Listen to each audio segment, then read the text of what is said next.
Price Lord everyone. இன்னைக்கும் நம்ம தியானத்துக்காக எடுத்துக்கொண்ட வேத பகுதி என்ன அப்படின்னா, 1 கொரிந்தியர் 4ஆம் அதிகாரம் 5ஆம் வசனம். 1 கொரிந்தியர் 4ஆம் அதிகாரம் 5ஆம் வசனம். ஆனதால் கர்த்தர் வருமளவும் நீங்கள் காலத்துக்கு முன்னே யாதொன்றை குறித்தும் தீர்ப்பு சொல்லாதிருங்கள். இருளில் மறைந்திருக்கிறவைகளை அவர் வெளியரங்கமாக்கி இருதயங்களின் யோசனைகளையும் வெளிப்படுத்துவார். அப்பொழுது அவனவனுக்குரிய புகழ்ச்சி தேவனால் உண்டாகும். இன்றைக்கும் மெசேஜ்க்காக நான் என்ன வசனம் எடுக்கலாம் அப்படின்னு சொல்லி நான் ப்ரேயர் பண்றப்ப ஆண்டவர் எனக்கு உணர்த்தின வசனம் அந்த வசனம். காலத்துக்கு முன்னே யாதொன்றை குறித்தும் தீர்ப்பு சொல்லாதிருங்கள். சோ ஒருவேளை தீர்ப்பு சொல்ற இடத்துல இருக்கலாம், இல்ல நம்மளுக்கு அந்த சான்ஸ் கிடைக்கலாம். எப்படி இருந்தாலும் சரி, எதை குறிச்சும் கர்த்தர் வருமளவும் போட்டிருக்குங்க வசனத்துல பாருங்க.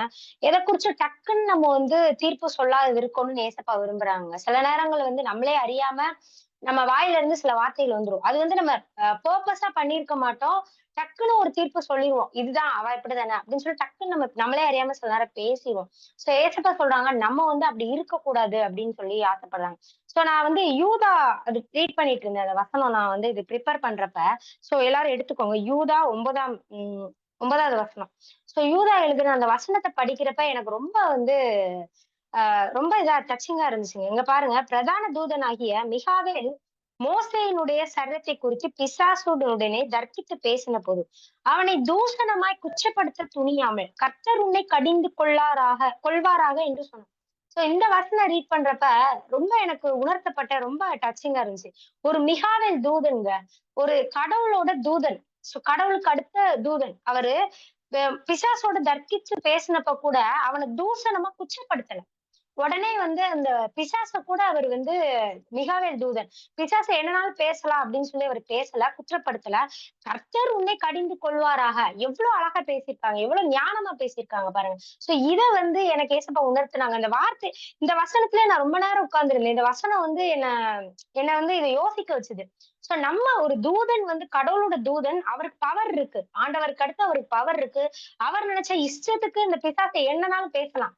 ஆனா அந்த பிசாச கூட அவர் குற்றப்படுத்தலை. இந்த வசனத்துல நல்லா படிங்க. தூஷணமாய் குற்றப்படுத்த துணியாமல். அவர் என்ன சொல்றாரு? கர்த்தர் உன்னை கடிந்து கொள்வாராக அப்படின்னு சொல்லி ஒரு டீசென்ட்டா, ஒரு ஞானமா பேசுறாருங்க.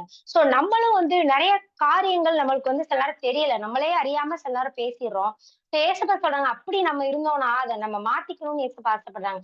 டக்குன்னு ஏதோ ஒரு விஷயம், இப்போ யாராவது ஒரு ஊழியக்காரங்க ஏதோ ஒரு விஷயம் காட்டுத்தீ மாதிரி பரவுதுன்னா நம்மளும் எல்லாரும் பேசுறாங்க, நம்மளும் பேசக்கூடாதுங்க. ஏன்னா ஏசப்பா அத விரும்பல. ஏசப்பா நம்ம கிட்ட அதை எதிர்பார்க்கல. யாருனாலும் பேசிட்டு போட்டோம். மித்தவங்க பேசட்டும். ஆனா நம்ம தேவனுடைய பிள்ளைகளாகிய நம்ம அதை பேசக்கூடாதுன்னு விரும்புறாங்க. இங்க எங்க கூடி வந்திருக்கிற கொஞ்சம் சிறு கூட்டமா நம்ம இருக்கிறோம். நம்ம கிட்ட ஏசப்பா அதை ஆசைப்படுறாங்க. அம்மா யாருனாலும் பேசட்டும் மகளே, நீ பேசாதம்மா, நீ என்னுடைய பிள்ளை. தூதன் இந்த வார்த்தை எனக்கு ரொம்ப டச்சிங்கா இருந்துச்சு. ஒரு மிகாவேல் தூதனுங்க. அவருக்கு இல்லாத பவரா? அவரு கடவுளுக்கு அடுத்து இருக்கிறாரு. நம்ம தேவதூதர்ல சற்று சிறியவராகிய மனுஷன் நம்ம. ஆனா தேவதூதர்கள் அது கொஞ்சம் பெரிய பெரிய ஆட்கள் தான். ஆனா அவரே அந்த பிசாச கூட கடிந்து தூஷணமா குற்றப்படுத்தாம ஒரே ஒரு வார்த்தை, கர்த்தர் உன்னை கடிந்து கொள்வாராக அப்படின்னு சொன்னாரு. நம்மளும் காலத்தை குறிச்சு யார குறிச்சும் சரி, நம்ம தீர்ப்பு சொல்றதுக்கு எதுவுமே டக்கு டக்குன்னு நம்ம இன்வால்வ் ஆகி பேசக்கூடாதுங்க. நிறைய நேரங்கள்ல நம்ம ஞானம் இல்லாமையோ, சில நேரத்துல நம்ம பேசுறது அது நம்மளோட வாழ்க்கையில அது நம்ம பாதிக்குது. நம்ம நினைக்கிறோம், ஏசப்பா சில நேரம் நமக்கு புரியாது. எதனால இதெல்லாம் நடக்குது? சில பிரச்சனைகள் வர்றப்ப நம்ம யோசிச்சுக்கிட்டே இருப்போம். இது காரணம் என்னப்பா அப்படின்னு சொல்லி நம்ம யோசிக்கிறப்ப, சிலர் நம்மளே காரணமா இருக்கலாம். சில வார்த்தைகள் நம்ம பேசினதுனால கூட சில ப்ராப்ளம்ஸ்குள்ள நம்ம மாட்டிக்கிட்டு இருக்கலாம். இன்னைக்கும் நம்ம யோசிச்சு பார்ப்போம். இதெல்லாம் என்ன தப்பு இருக்கு? இப்போ உள்ள காலத்துல இதெல்லாம் பெரிய தப்பாப்பா? இதெல்லாம் தப்பு இல்ல. ஏதோ அவங்க சொன்னாங்க. அவங்க செஞ்சதுக்கு நான் சொன்னேன். அப்படின்னு நீங்க நினைக்கலாம். அவ அப்படி பண்ணா, அதுக்கு நான் அப்படி சொன்னேன்னு நீங்க நினைக்கலாம். ஆனா ஏசப்பா அப்படி நீங்க தீர்ப்பு சொல்லக்கூடாதுன்னு ஏசப்பா சொல்றாங்க. அதனால கூட உங்க வாழ்க்கையில சில பிரச்சனைகள் இருக்கலாம். ஏசப்பா சொல்றாங்க, எதை குறிச்சும் தீர்ப்பு சொல்லாதீர்கள். கர்த்தர் வருமளவும். அப்படியே அவங்க மேல ஏதோ ஒரு இது இருக்குன்னா, ஏசப்பா சொல்றாங்க, இருளில் மறைந்திருக்கிறது அவர் வெளியரங்கமாக்கி. என்னைக்குமே ஒரு விஷயம் தப்பான விஷயமோ, எந்த காரியங்களும் அப்படியே மறைச்சு வைக்க முடியாதுங்க. யாரா இருந்தாலும் சரி. ஒரு பழமொழியே இருக்குது. பல நாள் திருடன் ஒரு நாள் அகப்படுவான். கர்த்தர் பார்த்துக் கொள்வாரு. அவர் கையில விட்டுருங்க. அப்படியே யாராவது உங்களை பேசினா கூட அவர் பார்த்துக்குவாரு. என்னோட வாழ்க்கையில ஒரு சின்ன சாட்சி சொல்லணும்னு ஆசைப்படுறேன். எங்க அப்பா வந்து உடம்பு முடியாம அந்த மரண படுக்கையில அந்த டைம்ல இருந்தாங்க. அப்ப என்னோட தம்பி கல்யாணத்துக்காக நாங்க வந்து பத்திரிக்கை அடிச்சு அந்த வேலைகள்லாம் நெறைய பார்த்துட்டு இருந்தோம். அப்ப என்னோட உறவினர் ஒருத்தங்க, என்னோட பெரியப்பா ஒருத்தங்க. அவங்க வந்து ரொம்ப தேவையில்லாம ரொம்ப வந்து பேசுனாங்கங்க. இந்த இடத்துல நான் சாட்சியா சொல்லுவேன். கடவுள் என்னைய வந்து எப்படி நடத்துறாங்கன்னு நான் சொல்றேன். வந்து தேவையே இல்லாம அனாவசியமா வந்து இதெல்லாம் தேவைதான் உங்களுக்கு அப்படி இப்படின்னு ரொம்ப பேசுனாங்க. எனக்கு ஆல்ரெடி எங்களால தாங்க முடியல. அவ்ளோ ஒரு மன வருத்தத்துல அவங்க பேசுறப்ப, அப்படி ஒரு குற்றப்படுத்தி அவங்க பேசுறப்ப, கடவுள் ஞானமா என்ன வந்து பேச வச்சாங்க. நான் ஒரே ஒரு வார்த்தை தான் சொன்னேன். "பெரியப்பா நீங்க இப்படி பேசுறது இந்த டைம்ல என்ன பேசாதீங்க. கஷ்டமா இருக்கு. தேவனாகிய கர்த்தர் பார்த்துக்கிட்டு இருக்காங்க. நீங்க வந்து இப்படி பேசுறத அவங்க வந்து கணக்கு கொடுக்கணும்." நீங்க வந்து ஏசப்பா ஏசப்பா நான் சொன்னேன். அந்த இடத்துல கூட ஞானமா பேசுறதுக்கு எனக்கு வந்து ஏசப்பா உதவி செஞ்சாங்க. அதெல்லாம் வந்து எந்த பிரச்சனையும் இல்ல. கடவுள் வந்து அத நல்லா ஸ்மூத்தா அதுக்கப்புறம் வந்து அவங்க சமாதானமாகி எல்லாமே ஸ்மூத்தா போக உதவி செஞ்சாங்க. அந்த இடத்துல நான் ஒரு ஞானம் இல்லாம, அவங்கள கெட்ட வார்த்தை போட்டோ, இல்ல ஏதோ ஒரு பேட் வேர்ட்ஸ்லயோ, இல்ல அவங்கள குற்றப்படுத்தியோ, அவங்க பேசுறாங்க. தப்பு நம்ம மேல இல்லன்னாலும் நம்ம அப்படியே தைரியமா நம்ம பேசியிருந்தா, அந்த இடத்துல கண்டிப்பா இப்போ வரைக்கும் என்னால வந்து, ஐயோ! நம்ம அப்படி பேசிட்டோமே! என்னாலயே நிம்மதியா இருக்க முடியாது. அந்த இடத்துல ஏசப்பா ஞானமா நடத்துனாங்க. ஞானமா வந்து பேசுறதுக்கு உதவி செஞ்சாங்க. அவங்க வந்து தீர்ப்பு சொல்ல எனக்கு ஈஸியா இருந்துச்சு. அவங்கள ஈஸியா நீங்கலாம் இப்படிலாம் பண்றீங்களா? பாருங்க அப்படின்னு நெறைய நான் சொல்லியிருக்கலாம். ஆனா ஏசப்பா வந்து என்ன ஞானமா நடத்துனாங்கங்க. நான் நெறைய நேரத்துல வந்து யோசிச்சு பார்ப்பேன். அந்த இடத்துல நம்மளா அப்படி பேசணும். நானே யோசிச்சுப்பேன்.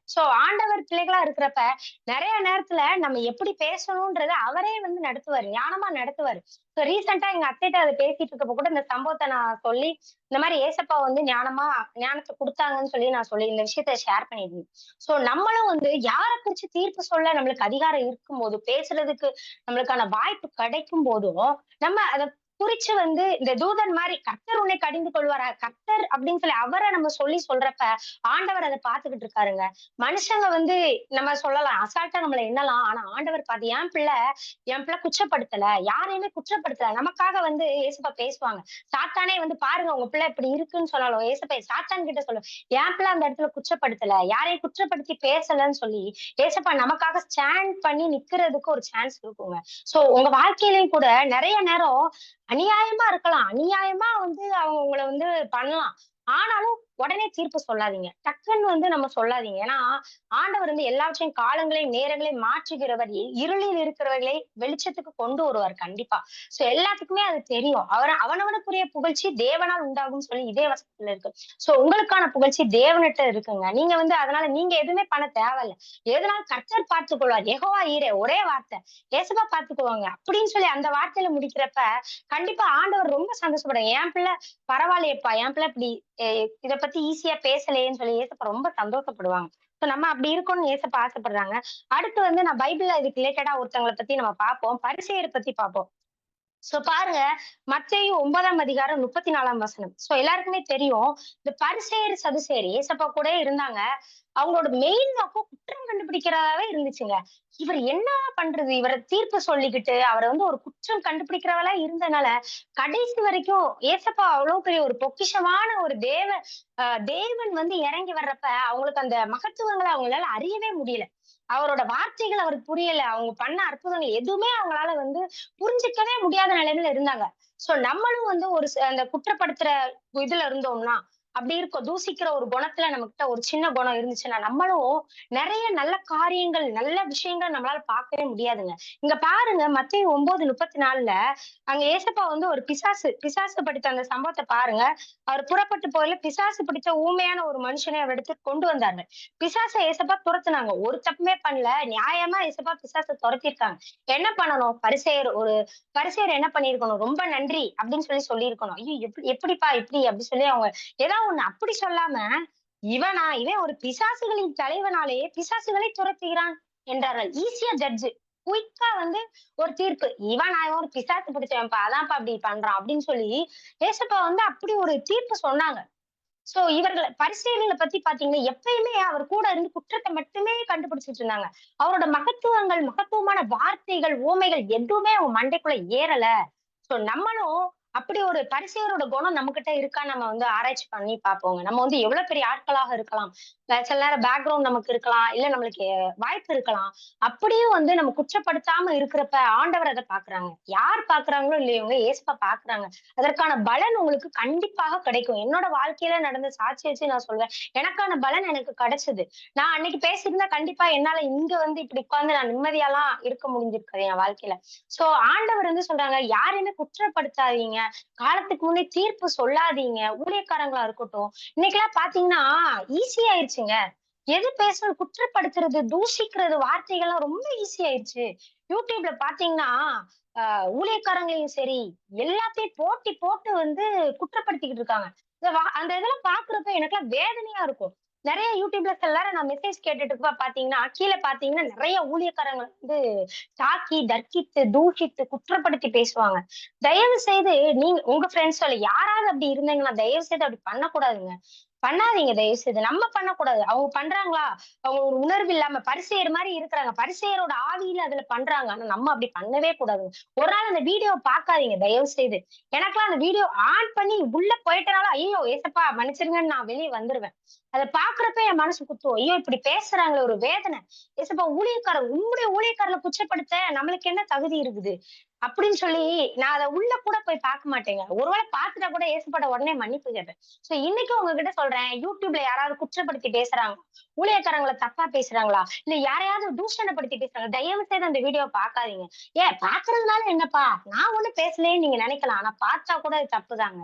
அது வந்து அப்படி நம்ம பண்ணக்கூடாது. அவங்க பேசுறாங்கன்னா, அவங்களுக்கான இது அவங்க பார்த்துட்டு போட்டாங்க. அதுக்கான நியாய தீர்ப்பு அவங்களுக்கு கிடைக்கட்டும். நம்ம அதுல போய் இன்வால்வ் ஆக வேண்டாம். ஏசப்பாவது அது எனக்கு நெறைய நேரம் நானே உணர்த்தப்பட்டிருக்கேன். சிலர் நான் உள்ள போய் பார்த்தாலே எனக்கு ஐயோ! இது போகாத மோனிகா. எனக்கு வந்து ஏசப்பா உணர்த்துவாங்க. இந்த வீடியோ பார்க்காதம்மா தயவு செய்து. ஊழியக்காரங்க வந்து பேசுறது என்னன்னே தெரியாம உள்ள போயிட்டா கூட, தயவு செய்து பார்க்காதன்னு சொல்லி என் மனசுல வந்து நான் அதுல ஏசப்பா பேசுவாங்க. நான் வெளிய வந்துருவேன். மன்னிப்பு கேட்டுருவேன். சோ நீங்களும் வந்து அந்த மாரி வந்து யாரையோ குற்றப்படுத்தி பேசுறாங்களா, அது இன்ட்ரெஸ்ட்டா இருக்கேன்னு சொல்லி அந்த வீடியோஸ் வந்து தயவு செய்து பார்க்காதீங்க. ஏன்னா ஊழியக்காரங்க வந்து கடவுளுக்காக நிக்கிற ஒரு தேவ மனிதர்கள். அவங்கள குற்றப்படுத்துறது யாரா இருந்தாலும் சரி, அது தேவனுக்கு மட்டும் தான் உரிமை இருக்கு. நம்மளுக்கு எந்த உரிமையும் கிடையாது.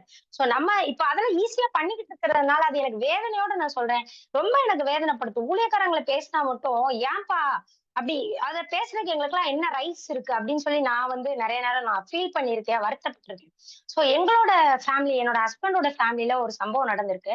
சோ அதையும் நான் அந்த இடத்துல சொல்லணும்னு நெனைக்கிறேன். அ ஹஸ்பண்டோட தாத்தா அவங்க வந்து ஊழியக்காரங்கள வந்து மெசேஜ் குடுக்க வீட்டுக்கு வருவாங்க. ரொம்ப தாங்குற ஒரு நல்ல ஒரு மனுஷன் தான் அவங்க. அப்படி இருக்கிறப்ப ஒரு தேவ மனிதன். அவரு வந்து ஒரு தேவ மனிதன். அவரு வந்து ஒரு தவறான காரியம் வந்து பண்ணிட்டாரு. பட் அது ப்ரூஃப்ங்க. அது வந்து உண்மையிலே நடந்திருக்கு. அந்த ஊழியக்காரர் உண்மையிலே தப்பு பண்ணிட்டார். சரியா? இது வந்து எல்லா மக்களுமே வந்து, இந்த மாரி அவரு பண்ணிட்டாரே அப்படின்னு சொல்லி உங்க தாத்தாட்ட வந்து நீங்க வந்து என்ன நீங்க அமைதியா இருக்கீங்க? வாங்கன்னு சொல்லி எல்லாம் போய் தட்டி கேட்போம்ன்னு சொல்லி போயி, அந்த ஊழியக்காரங்கள வந்து நீ இப்படி பண்ணதுக்கு அப்படி சொல்லி அவர் பண்ணதுக்கு தான் இவங்க பேசியிருக்காங்க. பண்ணாத ஒண்ணும் இல்ல. கண்ணால பார்த்தத பேசியிருக்காங்க. இப்படி பண்ணது நீங்க தப்பு. அப்படின்னு குற்றப்படுத்தி அவங்க வந்து தூஷணப்படுத்தி பேசியிருக்காங்க.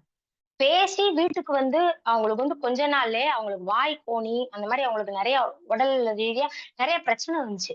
சோ அன்னையில இருந்து அவங்க ஹஸ்பண்டோட ஃபேமிலி எல்லாருமே சொல்லுவாங்க, ஊழியக்காரங்கள கொச்சப்படுத்தக் கூடாது. அவங்க தப்பே பண்ணியிருந்தாலும் நம்மளுக்கு ரைட்ஸ் இல்லங்க. நம்ம அந்த ரைட்ஸ்லயே கிடையாது. சோ அந்த அந்த விஷயத்த நான் அதுவும் எனக்கு வந்து ரொம்ப இதா இருந்துச்சு. ஐயோ! அதுலயும் நான் கேர்ஃபுல் ஆனேன். ஓகே நம்மளும் அப்படி பண்ணிறக்கூடாது. ஏசப்பா என்னையும் அப்படி பண்ண விடாதீங்கன்னு நான் அன்னைக்கு வந்து நான் ஜெபம் பண்ணேன். ஏதாவது பண்ணியிருந்தா கூட மன்னிச்சிடுங்க. ஏதோ ஒரு விஷயம் நான் பேசியிருந்தா கூட என்ன மன்னிச்சிடுங்க அப்படின்னு சொல்லி நான் அந்த இடத்துல ஒப்புரவானேன். சோ நீங்களும் யோசிச்சு பாருங்க. அந்த மாரி வீடியோஸ் பார்க்கறதுனால என்ன இருக்கு?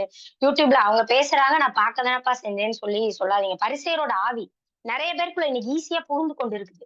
சோ யூதால படிச்சு பாருங்க. யூதா வந்து 16வது வசனம். அவர்களெல்லாம் வந்து அப்படிதான் இருப்பாங்க. இவர்கள் முறுமுறுக்கிறவர்கள், முறையிடுகிறவர்கள், தங்கள் இச்சைகளின்படி நடக்கிறவர்களாயும் இருக்கிறார்கள். இவருடைய வாய் இருமாப்பானவைகளை பேசும். பாருங்க, இருமாப்பானவைகள தான் பேசுவாங்க. கடைசி காலம் அப்படிதான் இருக்கு. தற்பொழிவாக்காக முகஸ்துதி செய்வார்கள். இப்படிதாங்க இருக்குது. எப்படி யாருனாலும் இருந்துட்டு போட்டுங்க. நம்ம அப்படி இருக்கக்கூடாது. தேவனுடைய பிள்ளைகள். இன்றைக்கும் நீங்க அப்படி இருந்தீங்கன்னா, தயவு செய்து ஏசப்பா கிட்ட மன்னிப்பு கேளுங்க. ஒப்புரவாகுங்க. ஆண்டவர் தாமே நம்மள வந்து மாத்துவாராங்க. அந்த பரிசேயரோட ஆவி நம்மகிட்ட இருக்கா?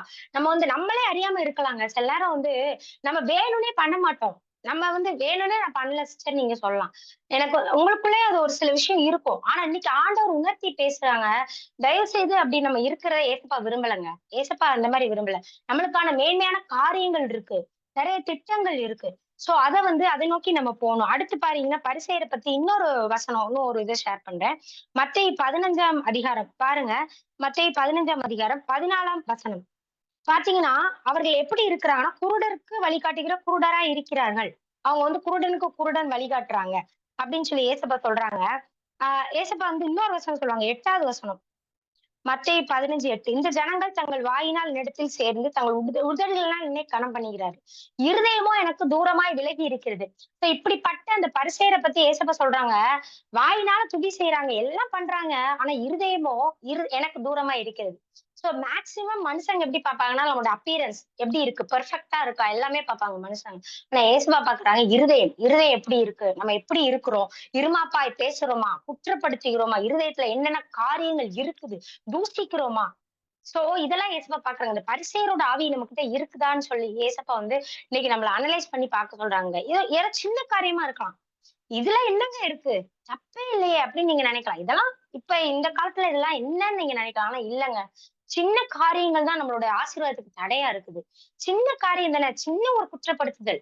சின்ன ஒரு தூசணமான வார்த்தை.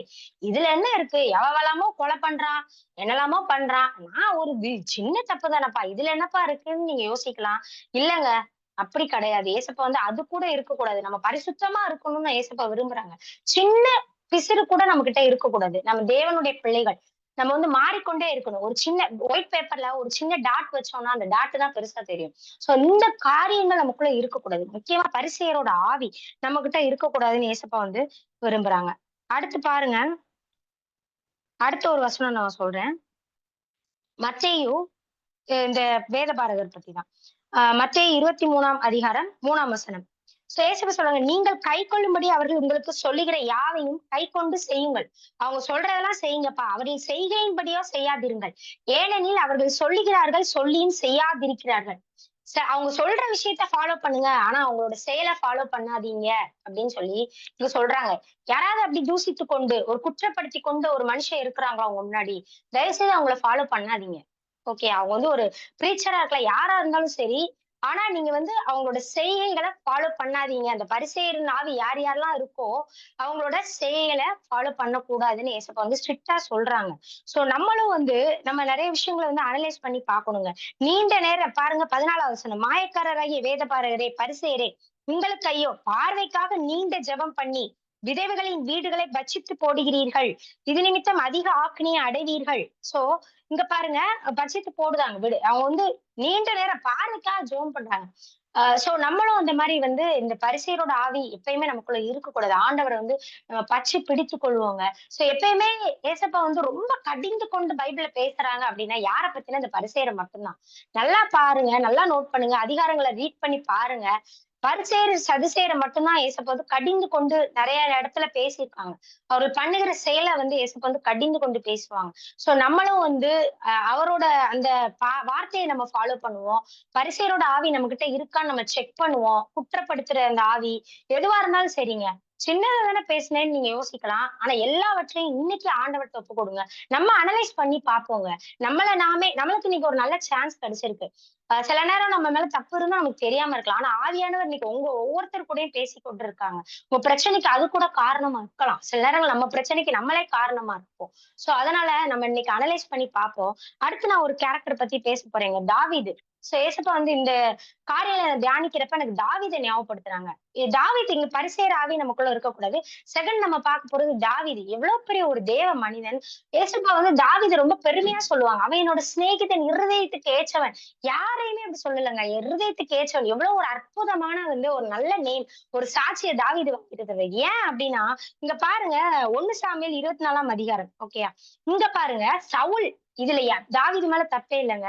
சோ இங்க பாருங்க சவுல் துரத்திக்கிட்டே போறாரு. பெலிஸ்தரை பின்தொடர்ந்து திரும்பி வந்தபோது, இதோ தாவீது என் கெதியின் வனாந்தரத்தில் இருக்கிறான் என்று அவனுக்கு அறிவிக்கப்பட்டது. தாவீது இங்க இருக்கான்னு தெரிஞ்சிருச்சு. சோ அவரை என்ன பண்ணணும்னு சவுல் பிளான் பண்றாரு. இஸ்ரவேல் அனைத்திலும் தெரிந்து கொள்ளப்பட்ட 3000 பேரை கூட்டிக் கொண்டு தாவீதையும் அவன் மனுஷரையும் வரைவாடுகள் உள்ள கன்மலையின் மேல் தேடப் போனான். எப்படியாவது அவரை வந்து கொல்லணும்னு ஒரு மோட்டிவ்ல போறாரு. சோ இங்க பாருங்க, வழியோரத்தில் இருக்கிற ஆட்டுத் தொழுவங்களிடத்தில் அவன் வந்தபோது அங்கே ஒரு கெபி இருந்தது. அதிலே சவுல் மலஜலாதிக்கு போனான். தாவீதும் அவன் மனுஷரும் அந்த கெபியின் பக்கங்களிலே உட்கார்ந்திருந்தார்கள். சோ பாருங்க, சவுலு தாவீத கொல்றதுக்கு 3000 பேரை கூட்டிட்டு போறாருங்க. சோ இங்க பாருங்க, சவுல் தாவீதோட மனுஷர் எல்லாம் அந்த கெபில உட்கார்ந்திருக்காங்க. அப்பொழுது தாவீதின் மனுஷர் அவனை நோக்கி, இதோ நான் உன் சத்துருவை உன் கையில் ஒப்புக் கொடுப்பேன். உன் பார்வைக்கு நலமானபடி அவனுக்கு செய்வாயாக என்று கர்த்தர் உன்னோடே சொன்ன நாள் இதுதானே என்றார்கள். தாவீது எழுந்திருந்து போய் சவுலுடைய சால்வையின் தொங்கலை மெல்ல அறுத்துக் கொண்டான். இங்க பாருங்க, தாவீது மேல தப்பே இல்லைங்க. அவர் நினைச்சா சவுல கொன்னு போட்டு, என் மேல தப்பு இல்ல. நான் ஒழுங்கா தான் இருந்தேன். அவர் என்ன தொரத்திக்கிட்டே வந்தாரு, கொன்னாருன்னு முடிச்சிருக்கலாம். இந்த மனுஷர் கூட சொல்றாங்க. ஏசப்பா பாரு, உன் பார்வைக்கு நலமானபடி அவனுக்கு செய்வாயாக கர்த்தர் சொன்ன நாள் இதுதான் சொல்லி அந்த மனுஷங்க சொல்றாங்க. ஆனா தாவீது பாருங்க என்ன பண்றாரு. தாவீது சவுலின் சால்வை தொங்கலை அறுத்து கொண்டது நிமித்தம் அவன் மனதை அடித்துக் கொண்டிருந்தது. அவர் ஒண்ணுமே பண்ணல. அந்த சவுலோட அந்த சால்வை தொங்கலை மட்டும் அறுத்துக்கிட்டு அதை அறுத்ததுக்கே அவருக்கு மனசு அடிக்குதான். ஐயோ ஏதோ நம்ம தப்பு பண்றோம். அடுத்து பாருங்க, அவன் தன் மனுஷரை பார்த்து, கர்த்தர் அபிஷேகம் பண்ணின என் ஆண்டவன் மேல் என் கையை போடும்படியான இப்படிப்பட்ட காரியத்தை நான் செய்யாதபடிக்கு கர்த்தர் என்னை காப்பாராக. அவர் கர்த்தரால் அபிஷேகம் பண்ணப்பட்டவர் என்று சொல்லி. சோ இங்க பாருங்க, ஒரு நல்ல ஆப்பர்ச்சுனிட்டி கிடைக்குது. ஆனாலும் அவருக்கு மனசுக்கு அடிக்குது. ஐயோ, சில நேரம் ஏசப்பா அப்படிதான் நம்ம மனசுக்குள்ள அடிக்க வைப்பாங்க. இங்கேயும் அப்படிதான். தாவீதுக்கு அதான் நடந்திருக்கு. அவர் ஈஸியா கொன்னு போட்டு போலாம். ஒரு சால்வையை அறுத்ததுக்கே ஐயோ, இல்ல கர்த்தரால் அபிஷேகம் பண்ணப்பட்ட தேவ மனுஷன். என்னதான் இருந்தாலும் சவுல் வந்து கர்த்தரால் அபிஷேகம் பண்ணப்பட்ட ஒரு தேவ மனிதன்ற ஒரு உணர்வு அவருக்குள்ள இருந்துச்சு. ஆண்டவர் உணர்த்தினாரு, இல்லப்பா சவுல வந்து நீ ஒண்ணும் பண்ணக்கூடாது. அவர் ஏசப்பா உணர்த்தினாங்க. நிறைய நேரங்கள்ல நமக்கும் அந்த உணர்வு ஆண்டவர் கொடுப்பாரு. இல்லம்மா இந்த இடத்துல நீ இருக்காத, இந்த இடத்துல நீ பேசாத. சில நேரம் ஏசப்பா உணர்த்துவாங்க. சோ அதனால அப்படி உணர்வுக்கு நம்ம கீழ்ப்படி இருப்ப கண்டிப்பா நம்ம வந்து ஆசீர்வதிப்பாங்க. நம்மளே சொல்லுவாங்க, நீ இருதயத்துக்கு ஏற்றவள் அப்படின்னு சொல்லி நம்மளே வந்து ஏசப்பா சாட்சியா நிப்பாட்டுவாங்க. அடுத்து பாருங்க, 12வது வசனம். கர்த்தர் எனக்கும் உமக்கும் நடு நின்று நியாயம் விசாரித்து கர்த்தர் தாமே என் காரியத்தில் உமக்கு நீதியை சரி கட்டுவாராக. உம்முடைய பேரில் நான் கை போடுவதில்லை. இங்க பாருங்க, நான் கை போடுவதில்லைங்க. நான் வந்து அவரை கொல்ல மாட்டேன். எனக்கு சான்ஸ் கிடைச்சாலும் சரி, என்ன ஆனாலும் சரி, சவுல வந்து நான் கொல்ல போறது இல்ல. கர்த்தர் நியாயம் விசாரிச்சு அவரு பாத்துக்குவாருன்னு சொல்லி அவ்வளவு அழகா வந்து தாவீது வந்து சொல்றாங்க. சோ இத வந்து நம்ம ரிலேட் பண்ணலாம். இப்பெல்லாம் என்ன பண்றாங்கன்னா வார்த்தையால கொல்றது. பைபிள்ல வந்து வசனம் இருக்கு, மூடனேன்னு சொன்னாலே போதுமா, சகோதரனை நோக்கி நீ மூடனேன்னு சொன்னாலே எரி நரகத்துக்கு ஏதுவா இருப்பாயின்னு சொல்லி மத்தேயுல நம்ம வாசிக்கிறோம். சோ அந்த காலத்துல வந்து இந்த மாதிரி விஷயங்கள். பட் வந்து இப்பெல்லாம் மாறிடுச்சு. நம்ம வந்து புதிய ஏற்பாட்டின் காலம், கிருபையின் காலத்துல இருக்கிறோம். நம்ம வந்து யாரையும் சகோதரனை மூடனேன்னு சொன்னாலே நரகத்துக்கு ஏதுவா இருக்கிறோமாங்க. சோ நம்ம அனலைஸ் பண்ணி பார்ப்போம். நம்ம என்னென்ன வார்த்தைகள் நம்ம பேசுறோம். புதிய ஏற்பாடு படி, வசனத்தின் படி நான் பேசுறேன். சோ என்னென்ன வார்த்தைகள் நம்மள வந்து பேசுறோம், ஈஸியா பேசிட்டு போறோம். சோ நம்ம அனலைஸ் பண்ணி பார்ப்போம். அபிஷேகம் பண்ணப்பட்டவர்கள் யாரா இருந்தாலும் சரி, தேவனால் தெரிந்தெடுக்கப்பட்ட ஊழியக்காரர், இல்ல அபிஷேகம் பண்ணப்பட்டவர்கள் யாரெல்லாம் வந்து நம்ம ஈஸியா பேசி கொண்டிருக்கிறோம். ஈஸியா வந்து ஃபேமிலில ஒரு பெரிய டாக்கா அது வந்து போய்கிட்டு இருக்கு. நம்ம ஃபேமிலில ஒரு டாபிக் எடுத்துட்டு வந்து இவங்கலாம் அப்படி இருக்காங்க, அவங்கலாம் அப்படி இருக்காங்கன்னு சொல்லி ஜட்ஜிங் வந்து ஈஸியா பண்றோம். அதான் காலத்துக்கு முன்னே தீர்ப்பு சொல்றது. அது நம்ம கடமை, நம்ம வேலை இல்லைங்க. சோ எங்க அப்பாவை நான் சொல்லுவேன், சும்மா ஊழியக்காரங்க, "எப்பா அவன் ஊழியம் அப்படின்னு நான் ஏதாவது ஒண்ணு ஆரம்பிச்சா கூட எங்க அப்பா ஸ்டாப் பண்ணிடுவாங்க. தயவு செய்து பேசாத. ஊழியக்காரங்களை பேசுறதுக்கு உனக்கு வந்து எந்த ரைட்ஸும் இல்ல. வாய மூடுன்னு" சொல்லி எங்க அப்பா வந்து என்ன பேர கூட எடுக்க விட மாட்டாங்க. எங்க ஃபேமிலில நான் ஏதாவது சொல்ல வந்தா கூட பேசக்கூடாது. வாய மூடுன்னு சொல்லி அப்படி வந்து கண்டிஷன் பண்ணுவாங்க. சோ அது எனக்கு அப்ப புரியல. காலேஜ் படிக்கிறப்ப அந்த டைம்ல. பட் இப்ப எனக்கு புரியுது. ஓகே, நம்ம எதனால அப்படிலாம் பேசக்கூடாது அப்படின்னு சொல்லி. சோ இன்னைக்கும் கூட உங்க மேல தப்பே இல்ல. நியாயமே உங்ககிட்ட தாங்க இருக்கு.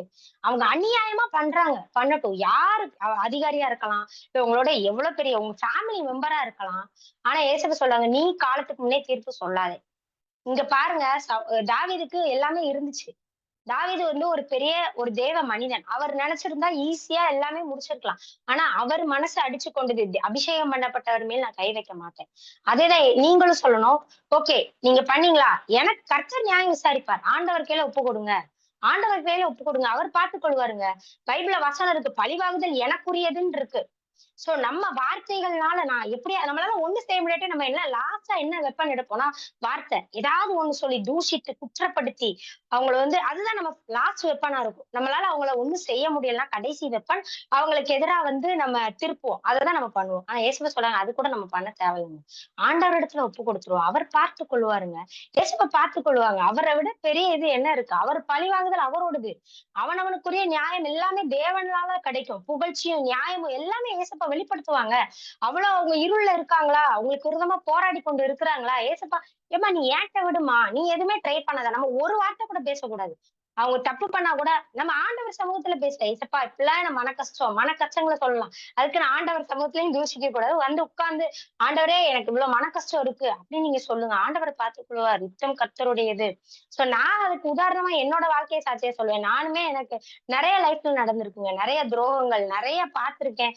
எல்லாத்துலயுமே கடவுள் வந்து ஏசப்பா என்ன ஒரு வார்த்தை கூட பேச விடல. நான் அவ்ளோ எனக்கு வேதனைகள் இருந்துச்சு. எல்லாத்துலயுமே ஆண்டவர் வந்து நான் பார்த்துக்குவேன். கர்த்தர் யுத்தம் கர்த்தருடைய அந்த வார்த்தை எனக்கு வந்துச்சு. பழிவாங்குதல் எனக்குரியது. நான் எல்லாத்தையும் ஏசப்பா கையில விட்டுட்டேன். ஃப்ரீயா இருக்கிறப்ப. எனக்கு எந்த கவலையும் இல்ல. யார பத்தி எந்த யோசனையும் இல்ல. நீங்க பார்த்துக்கங்கப்பா.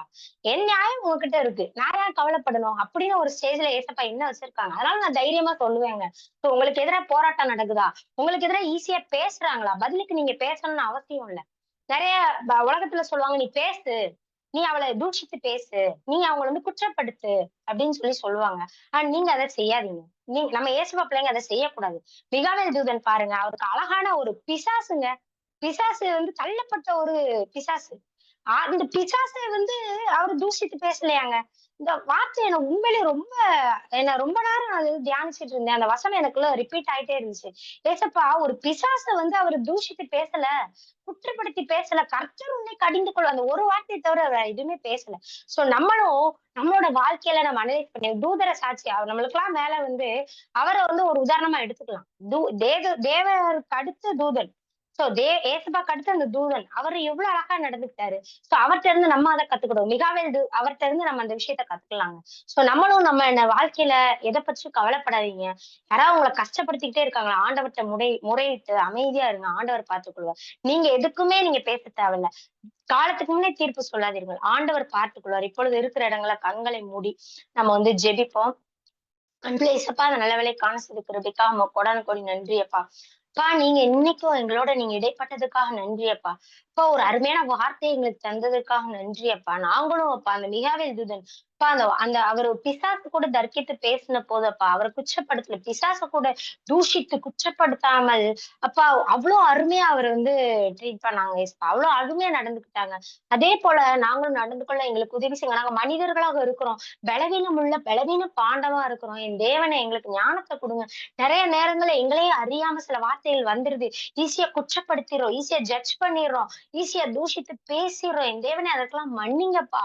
அப்பா கோபத்திலயும், ஆத்திரத்திலயும், உணர்ச்சியின்படியும் நாங்க வந்து செயல்பட்டு ஈஸியாக பேசி விடுறோம்ப்பா. ஆனா நாங்க தாவீது ராஜா போல, ஏசப்பா அந்த மிகாவேல் தூதன் போல நாங்க இருக்கறதுக்கு உதவி செய்யுங்கப்பா. எங்களிடத்துல அந்த பரிசேயரின் ஆவி இருந்தா அத எங்கள விட்டு எடுத்து போடுங்கப்பா. நாங்க யாரையும் குற்றப்படுத்தாதபடிக்கும், யார குற்றப்படுத்துற அந்த வீடியோஸ் நாங்க பார்க்காதபடிக்கு, என் தேவனே எங்கள பாதுகாத்துக் கொள்ளுங்கப்பா. உமக்கு பிரியமில்லாத காரியங்கள எங்கள விட்டு எடுத்து போடுங்கப்பா. தயவு செய்து எடுத்து போடுங்க. சுத்திகரிங்கப்பா. இவர்களோட எங்களுக்கு முன்மாதிரியா இவ்வளவு சாட்சிகள வைத்திருக்கிறீங்களே, இவங்கள பார்த்து எங்க வாழ்க்கைய நாங்க மாறணுமப்பா. நாங்க மாறணும்னு ஆசைப்படுறோம். என் தேவனே நீங்க எங்கள மாற்றுங்கப்பா. ஏசப்பா எங்கள மறுரூபமாக்குங்க. உம்முடைய பிள்ளைகளாக எங்கள ஏசப்பா நீங்க நடத்துங்க. உங்க கரத்துல முழுமையா ஒப்படைக்கிறேன். இயேசுவின் மூலம் ஜெபிக்கிறேன் நல்ல பிதாவே. ஆமென்.